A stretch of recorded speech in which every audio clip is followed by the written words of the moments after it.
जी अस्सलाम वालेकुम। इस वक्त सुबह का टाइम है और ये देख लें कि कितनी ज़्यादा स्नो अभी तक पड़ी हुई है।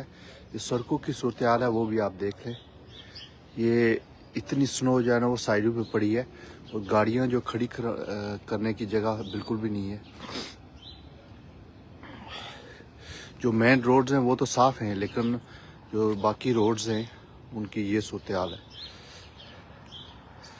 ये जब तक टेम्परेचर अप नहीं जाता उस वक्त तक ये जो है ना वो स्नो ऐसे ही पड़ी रहेगी।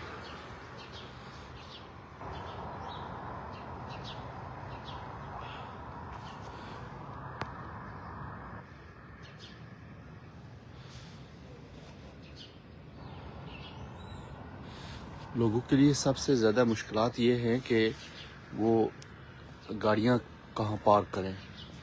ये जो साइड वॉक है इस पे आप देख लें।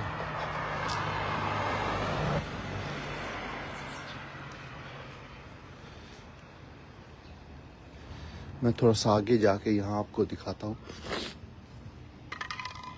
कि यहाँ पे क्या सूरत हाल है।